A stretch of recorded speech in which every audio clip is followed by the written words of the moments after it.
Hey YouTube, Mountain View Homestead here. Just wanted to check in with you all today and give you a little update on our pastures. As you know, we're up here in the mountains in western North Carolina trying to convert mountain land, mountain forestry land into pastures. And one thing that I know, that I've learned anyway with sheep is, and any kind of livestock for that matter, is you're more or less a pasture management individual than you are an animal husbandry type of person. And right now we're going to hear the sheep for a while, so bear with me. But as you can see, this is the new area that we've done this year. We've cleared the land, and you can kind of get an idea. I'll switch this around. Well, I guess I can't. I'm all new to this, folks, so bear with me. But you can see down on this hillside, we've got some Kentucky rye coming up, a little bit of fescue, some bluegrass, clover, some other things. One thing I've noticed is there is some pasture seed that you can buy on several websites and on Amazon, and I've had some pretty good success with it. And the nice thing I like about it is it's actually rated for the area you live in. So if you live in the southeast or maybe the Atlantic states, that seed company will make seed especially for that area regarding what kind of animals you have. And it's a little bit on the pricey end, but I didn't buy a whole bunch of it. I bought a few pounds of it, and then I bought a bunch of other stuff like at Tractor Supply for seed. And you can tell we just had a bunch of rain for the past couple days. But if you look down here, you can kind of see paddock 3, paddock 2, and then way over there is paddock 1. And I'm also working on a hay building over there. So that kind of gives you an idea on that. I'm going to walk over and show you the latest and greatest area of land clearing that we've done. I'd say right now, based on square footage and acres, about give or take around 43,000 square feet. I've probably cleared about 2 acres of land on our 12-acre property, and I can tell you there's not much more land that I can clear that's conducive for these sheep. And it's just too steep of a grade for me to do any kind of serious work on and develop it properly. I can't get any heavy equipment in here. Tractors are not gonna happen. Sorry about the light there. Tractors aren't gonna happen. ATV is about it, with the winch and the chainsaw, trying to work this land and get it graded. This gives you another idea here. This is paddock 1. Paddock 1 is about 4,500 square feet. I'll walk you over here to paddock 2 so you can kind of see what we got here. Yeah, let's see if that'll work. So it's starting to come up. I've already had the sheep come through here a couple times just for a day. I don't want them to totally destroy the paddock. And I think it's helped. Last year I made a mistake. I had them in there too long and they really nubbed things down. It kind of stunted the growth of everything. Now this is paddock 1 extension. It's 10,000 square feet.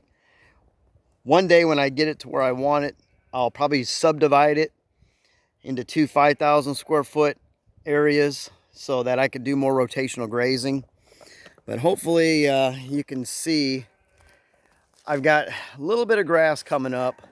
And remember, this is only a few months in the making. I still have a lot of chunks of wood on the ground, and there's peat on the ground.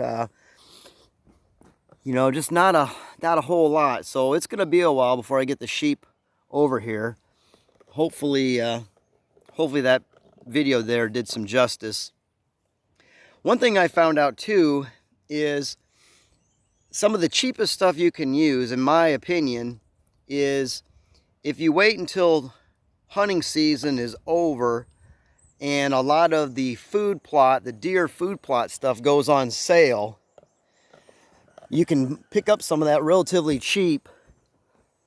You know, get yourself some winter wheat, winter oats, the clovers, a lot of the annual stuff, and get that in the ground. You know, obviously along with getting your lime put in, getting your fertilizer put in. You know, I think that's self-explanatory. You can't just throw seed down and expect stuff to come up. I really think you have to get the fertilizer in there, get your pH level right, and get your seed in. But I tell you what, until we had that rain, I bet you I was spending a good 2.5 to 3 hours a day watering these paddocks and getting them developed.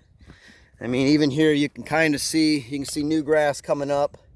I know it's going to have to be probably seeded again, but I guess the whole reason why I made this video is for people like myself who are just starting to do this. Just understand these things take time. It takes patience. It takes perseverance. And if you're willing to do that, if you're willing to spend the effort and the time, it will eventually pay off. And I've been seeing it, and I think it's a blessing when I can come out here and see that the grass is growing. Yeah, you know what? And there's areas that it's not growing. I'm not going to focus myself on the negative of, hey, this area didn't come up, but I'm going to focus on what has come up and count my blessings on that. And you know what? It's going to take time, but it will come up. It will come up. Here's another thing I'll just share with you real quick.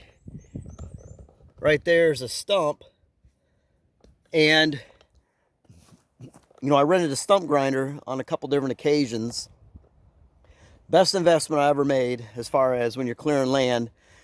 Get yourself a really good stump grinder, not one of those manual ones that you get at some of the big box stores to rent. That's a pain in the butt. Get like the Barretto stump grinder that's on tracks and has the automatic arm swing and everything. Those things work great.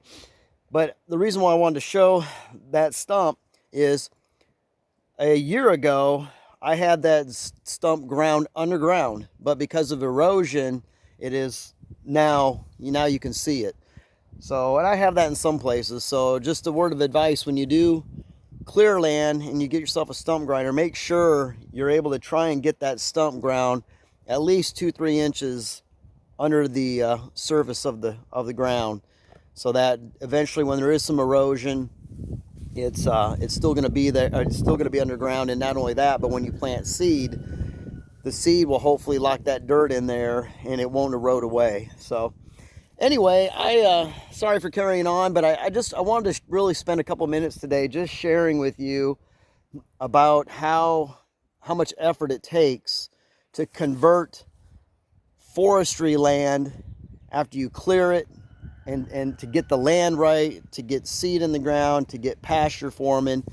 It does take time, but you know what? If you stick with it and you persevere with it, you're going to do okay in the end. So I hope that was a little bit of encouragement for you. As always, please hit like and subscribe. We're trying to get this channel to grow. We're trying to do what we can with chickens, sheep, rabbits.